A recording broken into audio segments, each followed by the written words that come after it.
नमस्कार, जय शिवराय. स्वागत आहे पुन्हा एकदा तुमचं माझ्या ट्रेकिंग ट्रॅव्हल्स या यूट्यूब चॅनलवरती. सो खूप दिवसानंतर आता आपण ट्रेकसाठी बाहेर पडलो आहे आणि तुम्ही वर बघितलं असेल आज आपली कुठली ट्रेक होणार आहे ती. बरेच महिने झाले ट्रेक केली नाही, कारण लडाख टूरनंतर एक सरसगड केलं आणि त्याच्यानंतर आता आपण डायरेक्ट आलो आहोत ह्या ट्रेकसाठी. तर आज आपण जाणार आहोत धागबैरीसाठी. महाराष्ट्रातील एक ॲडव्हेंचर आणि खूप थ्रिलिंग असा एक हा ट्रेक होणार आहे, कारण खूप मोठे असं डोंगर वगैरे त्यांनी त्याचे वर आपल्याला चढायचं आहे. सो सध्या आपण आलो आहोत जांभिवली गावामध्ये आणि जांभिवली गावाजवळून या ट्रेकला सुरुवात होते, कारण आपण नवी मुंबईमध्ये राहतो. त्याच्यामुळे मुंबई साईडने येताना आपण जांभिवली साईडने येतो आणि इथून हार्डली 1-1.5-2 तासाची ट्रेक आहे आणि जो वरचा जो रॉक पेच आहे तो एक अर्धा पाऊण तासाचा होईल. डिपेंड करतो, कारण तो रिस्की पेच आहे, थोडं सावधगिरीने करायला लागेल, कारण ॲडव्हेंचर खूप आहे. कारण कलावंतींसुद्धा आपण केलं आहे, कलावंतींनासुद्धा खूप एकदम रिस्की होतं, त्यात ते पाऊस आणि हवेमध्ये होतं. आज वातावरण चांगलं आहे. सो आपल्याला ना आता जायचं आहे. हा मागे दिसतोय ना, हा इकडे धागबैरी. सो धागबैरी किल्ल्यापर्यंत आपल्याला जायचं आहे. सो इथून आता ट्रेकला आपण सुरुवात करूया. बघूया किती वेळ लागतो नक्की, कारण सावकाश करायला लागणार आहे. एवढ्या दिवसांचा गॅप आहे, थकवा लगेच जाणवेल आणि थोड्या वेळानंतर ऊन पण भरपूर येणार आहे, त्याच्यामुळे थकायला अजून होईल. सो सावधगिरी आणि सावकाश आता आपण ट्रेकला सुरुवात करतो. नेहमीप्रमाणे आपल्यासोबत आजचा पार्टनर आहे शुभम आणि नेहमीप्रमाणे भाई पुढेच. सो चला आता आपण जाऊया पुढे. हळूहळू तुम्हाला दाखवणारच आहे ट्रेक कशी होणार आहे ती. तर मित्रांनो, ट्रेकची सुरुवात झाली. इथे मागे आहे ना शंकराची मूर्ती आहे आणि त्याच्या मागूनच हा रस्ता चालला आहे. एक मिनिट तुम्हाला दाखवतो. हा बघा, इथून सध्या तरी ह्या पाण्याचा जास्त प्रवाह नाही, नंतर पावसाळ्यामध्ये ना हा पूर्ण ओढा वाहत असतो पाण्याचा.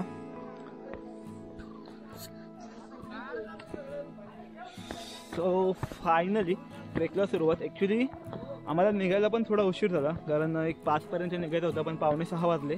पण ठीक आहे, हरकत नाही, थोडाफार उशीर होणारच, नेहमीप्रमाणे तो होतोच.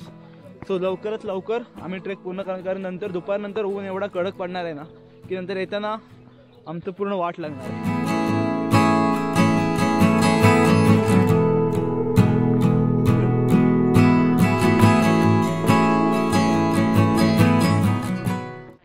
मिनिटाचा ट्रेक कम्प्लीट झाला आहे आणि अजून थंड आहे, त्याच्यामुळे आम्ही जॅकेट काढले नाही.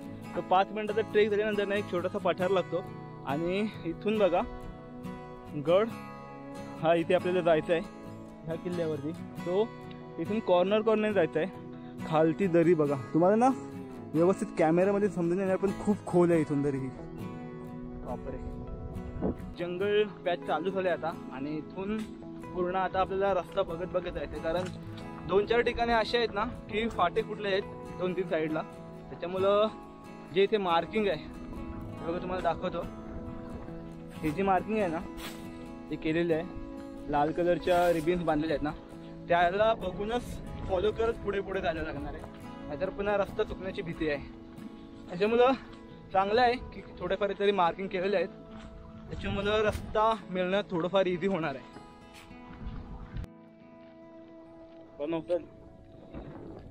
डिहायड्रेट होण्यापासून वाचण्याचे उपाय.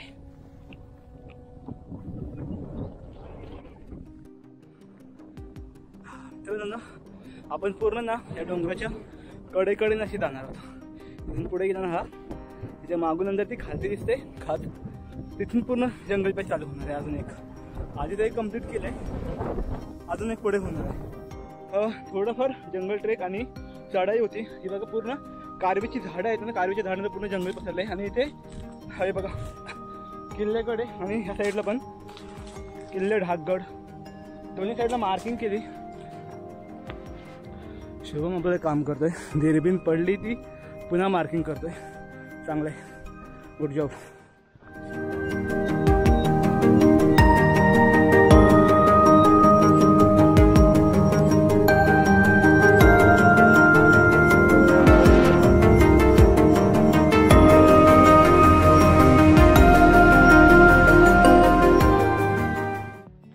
अंतर आता राहिलंय. हे बघा जवळ पोचलो.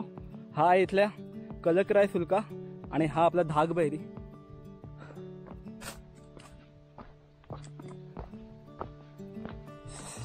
एवढं काय वाटलं नाही, कारण येताना ना भरपूर ठिकाणी मार्किंग तर आहेच आणि उतरण जास्त आहे, त्याच्यामुळं फ्रेश आहोत, त्याच्यामुळे उतरायला काय एवढं वाटत नाही. फक्त एवढंच की ट्रेक करून झाल्यानंतर जेव्हा आम्ही परतीचा प्रवास चालू करू ना, त्याच्यानंतर चढताना पूर्ण चढण असणार आहे.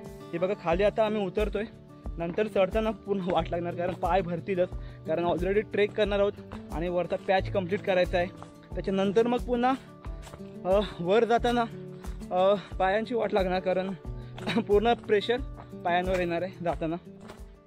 आणि असं सांगितलं जातं की छत्रपती शिवाजी महाराजांच्या काळामध्ये ह्या किल्ल्याचा जो वापर आहे ना, तो आजूबाजूच्या परिसरावर लक्ष केंद्रित करण्यासाठी केलं होतं. कारण समोरच राजमाची, विसापूर वगैरे हे किल्ले आहेत. सो सह्याद्रीच्या ज्या पर्वतरांगा आहेत आणि आपले जे गडकिल्ले आहेत त्यांच्यावर टेहळणीसाठी म्हणता येईल, टेहळणीसाठी हा सुद्धा या गडाचा वापर केला होता. पण जे आपण जे लेण्यामध्ये जाणार आहोत, त्या गुहेमध्ये जाणार आहोत ना, तिथे गारुआई देवीचं मंदिर आहे, भैरवनाथाचं मंदिर आहे.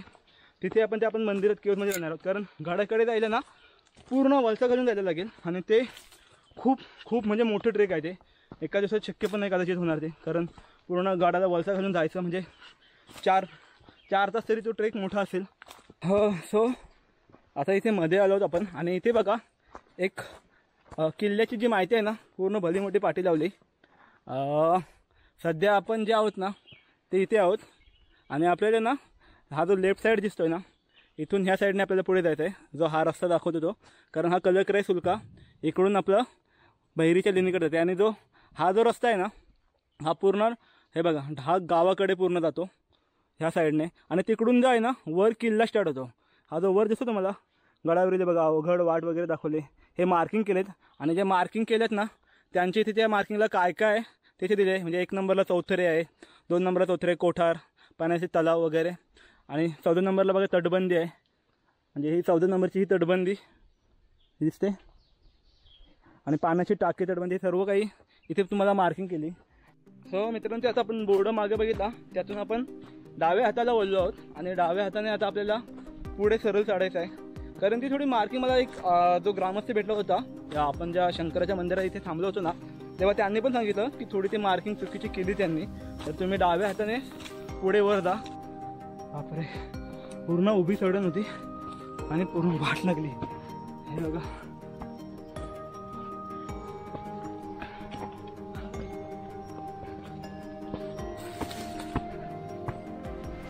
भरपूर चढण आहे. ही बघा पूर्ण वरपर्यंत फक्त उभी चढण आहे. तर फायनली एक 1.25 तासाच्या ट्रेक नंतर आपण इथे ह्या खिंडीमध्ये पोहोचलो आहोत.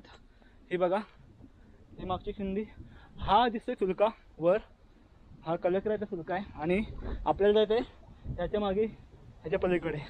इकडून सुद्धा ना एक रस्ता जातोय या साईडला दिसतोय, पण हा गाडाकडे जातो वर. मला दाखवतो एकदा. इथून सुद्धा आहे एक पायवाट, पण खूप रिस्की आहे. त्याच्यामुळं शक्यतो बरेच जण टाळतात इकडून जाणं, कारण खूप रिस्की आणि टफ आहे. त्याच्यामुळे जर गाडावर असेल तर इकडून पूर्ण वळसा घालून जायला रस्ता आहे, बट ज्याच्या त्याच्या डेअरिंगवर आहे.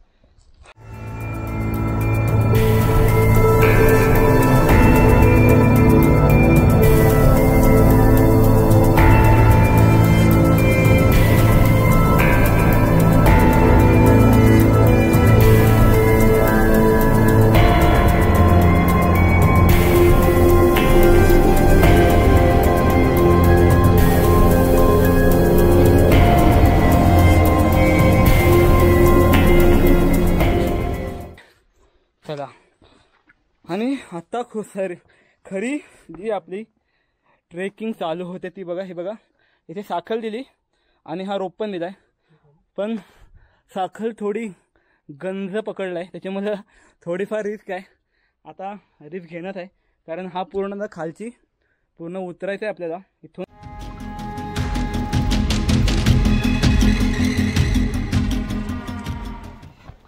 वाटतं तेवढं सोपं नाहीये भाई. इकडून पण खालून पण जाऊ शकतो ना.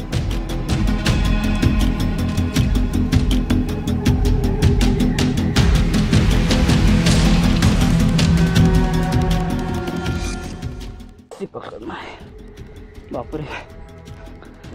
हा पेच थोडा रिस्की आहे, बट रस्सी सोडता कामा नाही.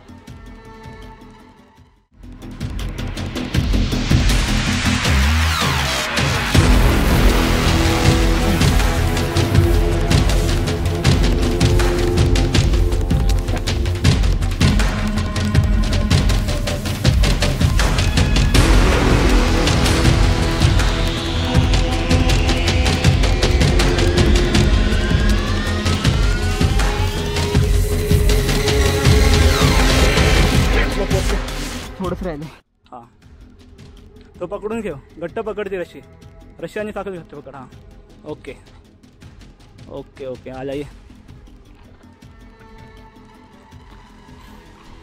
Good job good job. मित्रांनो आता तुम्हाला एक एकदम सुंदर गोष्ट दाखवते. इथून बघा कसला भन्नाट दिसतोय वरपर्यंत एकदम असं. म्हणजे तुम्हाला कॅमेऱ्यात एवढं क्लिअर नाही दिसणार किंवा त्याची भव्यता एवढी दिसणार नाही, एवढं उभे म्हणजे आपल्या रिअल डोळ्याने दिसतंय. ही पण ती खालची दरी आहे ना खूप खोल आहे. हे बघा इथे आल्यानंतर ना इथे छोट्या छोट्या गुहा लागतात.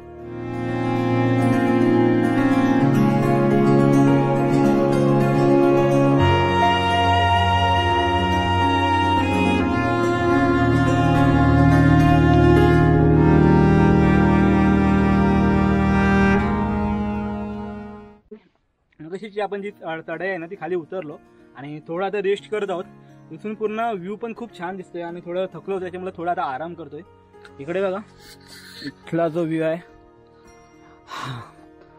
मला वाटलं होतं की ट्रिप मोठी होईल पण त्या मनाने ट्रेक एकदम 1-1.5 तासाच्या आतमध्ये आम्ही इथे पोहोचलो आणि इथून हार्डली 10-15 मिनिटं तर राहिले. आता त्याच्यानंतर आपण वरती त्या केव्जमध्ये असणार आहोत. आता पुढचा आमचा पॅच चालू झाला आहे. मी शुभमला पहिलं पुढं पाठवलं आहे, त्याच्यानंतर मागून मी जाणार आहे. सो सावकाश रे बघून.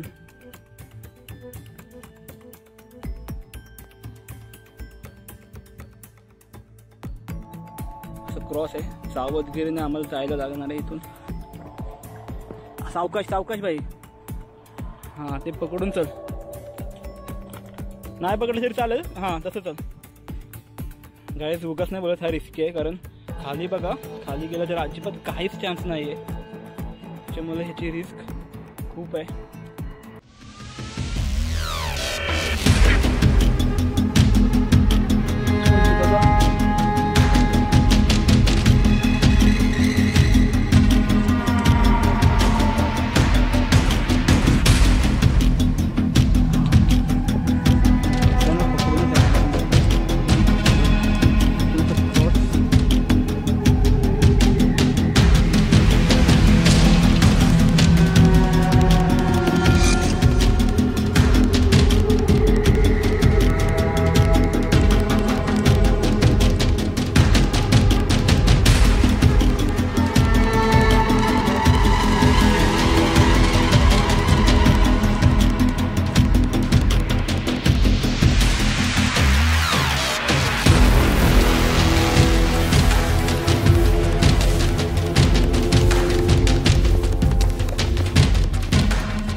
स्वतः नाही ही उभी पूर्ण चढाई आहे.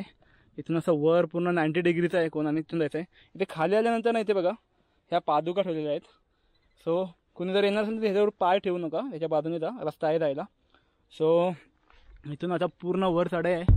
तर मेन पॅच आहे आपल्याला वर तिकडे रेड कलरचा फ्लॅग दिसतोय तिथे जायचं.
खाली जर पाय घसरला ना मी सापडणारच नाही अजिबात.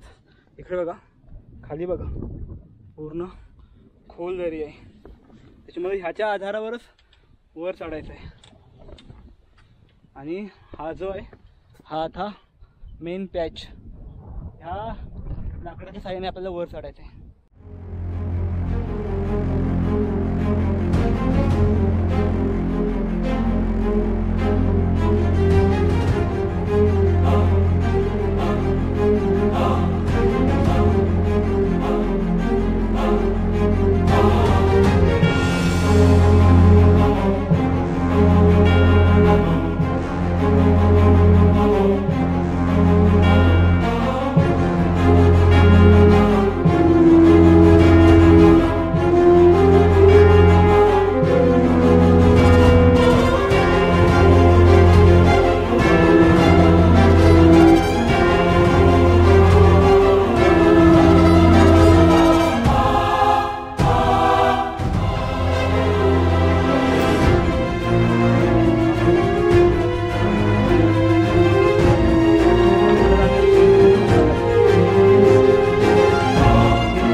हे मंदिर फायनली पोचलोय. बघा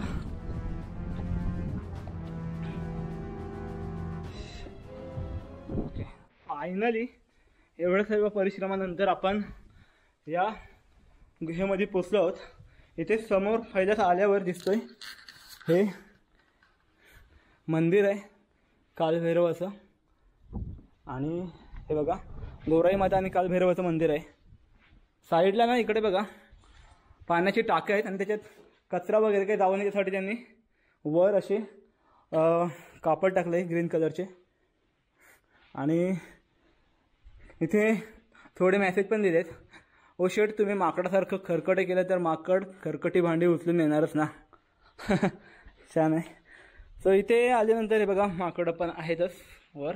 आणि इथे भांडीसुद्धा ठेवतात. जर तुम्ही ग्रुप वगैरे येणार असाल ना तर या भांड्याचा वापर तुम्ही जेवण वगैरे करण्यासाठी वापरू शकता. फक्त एवढंच की ती भांडी नंतर व्यवस्थित स्वच्छ पाण्याने ह्या पाण्याने धुवून तुम्ही नंतर व्यवस्थित ठेवायची ह्याची इथेच. सो हा इथे ॲक्च्युली 3 गुहा आहेत. ही पहिली आहे जी आपण बघतो, ह्याच्या पलीकडे पण आहेत. हे बघा इकडे जाऊया आपण आता पुढे.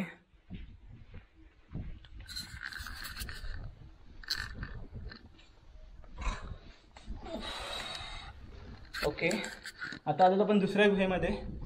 हे बघा इथे सुद्धा बघा जेवण वगैरे इथे कोणतरी केलं होतं. आणि ही पण खोली खूप मोठी आहे. इथे कॅम्पिंगसुद्धा तुम्ही करू शकता. जर तुम्ही स्टेसाठी याल तर इथे कॅम्पिंगसाठी एकदम भारी प्लेस आहे. भरपूर मोठी जागा आहे. इथे नाही म्हणाल तरी 40-50 लोक तर आरामात राहू शकतात. आणि हा आहे इथून व्ह्यू, काय भन्नाट व्ह्यू दिसतोय, एकदम भारी. आणि हा इकडे एक छोटीशी नॉर्मल केलेली आहे गोवा. ह्याच्या पलीकडे काहीच नाही, पूर्ण डोंगर आहे. पण इथनं खूप भारी वाटतोय.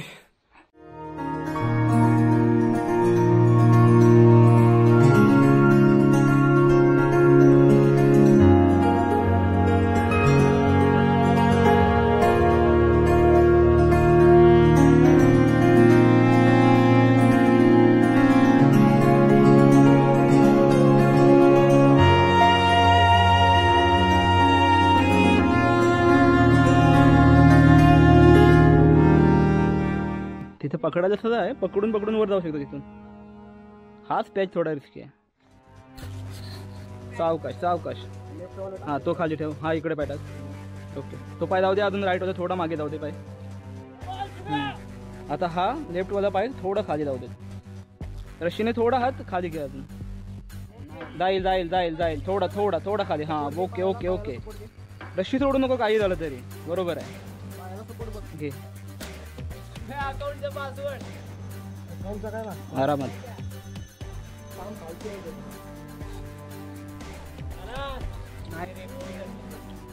रशी सोडू नको किती काय झालं तरी. आता आमची पूर्ण उतरायची तयारी चालली आहे. मग अशी जे एक ग्रुप आला होता त्यांना उतरायला मी मदत केली. आता आमची टर्न आहे, ते उतरलेत. आता आपलं शुभम भाई चाललं आहे पुढे. सो ह्याला थोडं आपण गाईड करूया. रशी आणि हे पकडून राहा. ओके बरोबर आहे. चल जाऊ देत. क्रॉस ओके का पकड बघा, ती रशी छोटी आहे.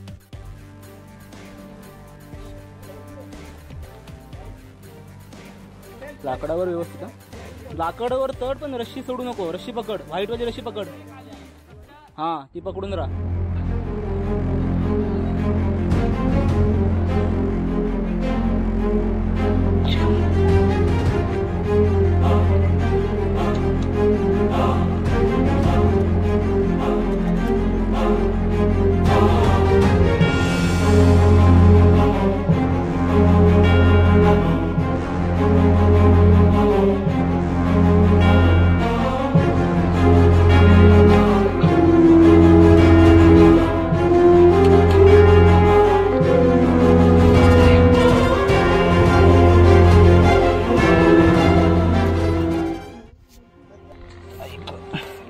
बापरे, हे जर हात सुटले ना इथून तर वाट आहे माझी. चला इथून सावकाश.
हार्ड पॅच होता तो खाली उतरलो आहे आणि आता नॉर्मल जो मागाशी स्लोपवाला पॅच तिकडे आलो. आणि ऊनसुद्धा खूप वाढलं आहे, त्याच्यामुळे ही दगडं वगैरे आहेत ना खूप गरम पडलेत. आणि जे ही लोखंडी ही सले आहे ना हिला पकडून जातो, ही सुद्धा एकदमच गरम झाली. सो थोडंसंच पॅच राहिलं आहे.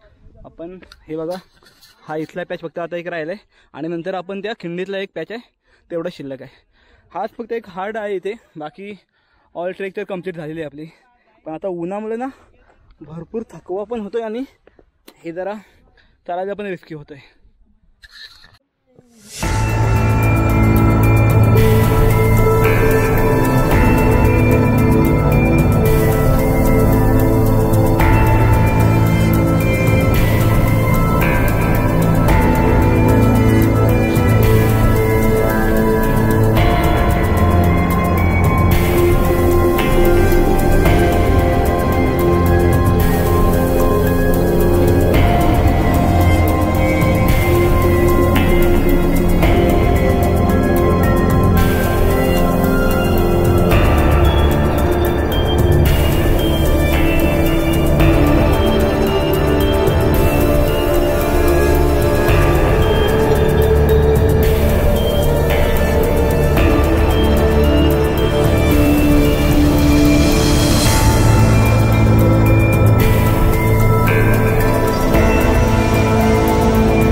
आपण जो कलकरायच्या खिंडीचा जो पॅच होता तो पूर्ण केलेला आहे. इथून मगाशी आपण सकाळी जेव्हा खाली उतरलो तिथून वर चढलो, कारण दुसऱ्या बाजूने आपल्याला जायला काही ऑप्शन नाही. आणि आत्ता इथून जो पुढचा आहे आपला एरिया तो पूर्ण जंगल एरिया आहे. मगाशी आपण तो येताना व्हिडिओमध्ये बघितला असेलच की पूर्ण जंगल पॅच आहे. सो पुढे एवढं काही दाखवण्यासारखं नाही आहे. सो आजची ट्रेक एकदम भन्नाट होती, एकदम ॲडव्हेंचर होतं आणि खूप थ्रिलिंग होतं. कारण वर एवढं रिस्की होतं पॅच काय की थोडी तरी चुकीसुद्धा आपल्या जीवावर बेतू शकते. तरी पण ते आम्ही व्यवस्थित पार केलं. थोडा वेळ घेतला, आरामात केलं. जर तुम्ही सावधगिरी बाळगली तर नक्की तुम्ही करू शकता. जर वेळेचाले केलं तर नक्की काही ना काही अपघात घडेलच. सो आजचा ट्रेक एकदम ऑसम झाला.